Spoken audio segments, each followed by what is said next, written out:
Hey everybody, I'm grateful to share a Wednesday night insight with you. And if there's a title for my message tonight, it is An Awfully Beautiful Day. Have you ever had an awfully beautiful day? And looking back at my life, I have one from, I think it was in 2012. And I got to do a wedding in a place called Valley Center, California. And I envisioned a beautiful valley and some flat plains, and I don't think they have a valley there. It was a desert, mountainous region. And I, as a minister, have never been known for my flashy cars. Let's say that my car has always had a bit of character. And I'm driving my 2005 black Hyundai Elantra stick shift into this mountainous desert place in the middle of nowhere. You know, we think of California as this overpopulated place. We need to remember it's a desert, and some of it is kind of ravenous. So I'm on my way to this wedding facility, not expecting the twists and turns and the paths that I'm on, and my clutch goes out. However, something awfully beautiful happens. I literally roll into the sign of the wedding venue. And I'm so grateful to arrive there. And let's just say it's a little embarrassing to see the bride and groom pull in and to see me pushing my car. Luckily, I didn't damage the sign of the venue. And so I call my girlfriend at the time, April, who is so kind to get a babysitter for her son, Gavin, and to drive the 2 hours to Valley Center to come and pick me up. In the meantime, I do the wedding. And when I perform marriage vows, I just curdle at that term, till death do you part. I like to say something like, do you take this person to be your wife or husband, to love and to cherish, to have and to hold, from this day forward and every day again anew? And what a wonderful vow, perhaps, to say to life each day. I take you, life, to love and to cherish, to have and to hold, from this day forward and every day again anew. Marriage, just like life, isn't a one-time choice.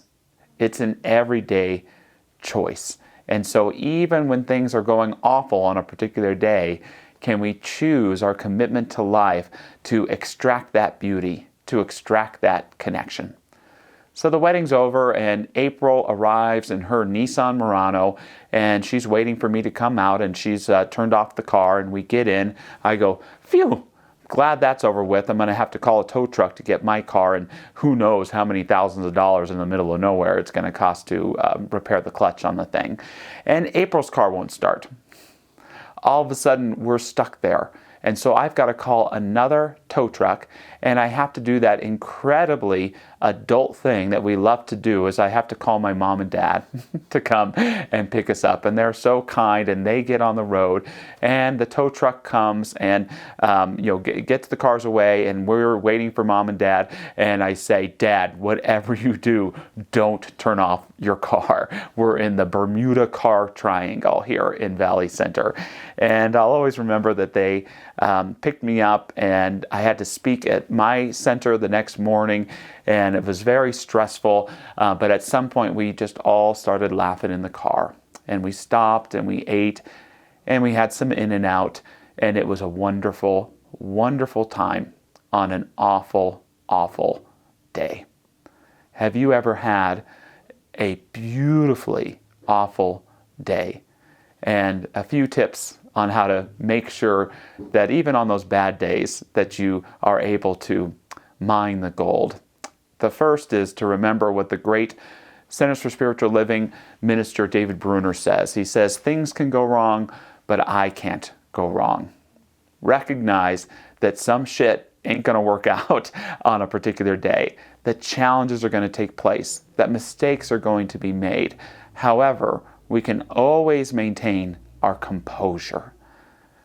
We can always maintain our composure. It was embarrassing for that husband and wife to see me pushing my car. It would have been different if they saw me kicking the bumper, right?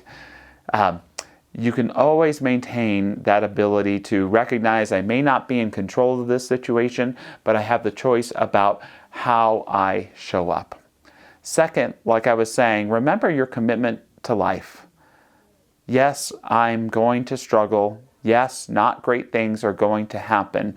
But if I'm really committed to life, it's a relationship where we're seeking to make the best of our experiences no matter what. And I've learned in my life, and I bet you have too, that no matter how much the suffering, no matter how deep the grief, no matter how profound the loss, there is always the opportunity for moments of joy, for moments of resilience, for moments of even resistance to the difficult things that happen in our lives, that we can retort and respond and fight back with a sense of joy and purpose. Lastly, it's to always remember the love that's behind the scenes. Even on this awful day, I got to have meaningful experiences with people I will love forever. And so I invite you the next time you say, this day is awful, to get a little excited, to pause and say, I have an opportunity here to mine some gold in spite of what the challenge is. This day isn't a reflection of who I am. It is an opportunity for me to demonstrate the very best of who I am. And worst comes to worst, you have a great story.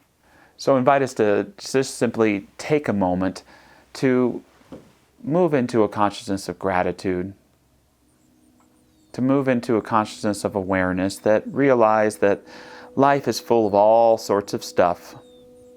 Since I already said it, we can say that life is full of all sorts of shit. And yet, you and me and all of us, we have the opportunity to call forth the shinola. Even in the challenge, right here and right now, no matter what is going on in your life, let us call forth the shine. Let us remember the light that we are. And that if we don't conform to the difficulties, then we are always connected with the light. Let's be bearers of light even in the dark moments, and lighten up not only our lives, but the lives of everyone around us as well. And so it is.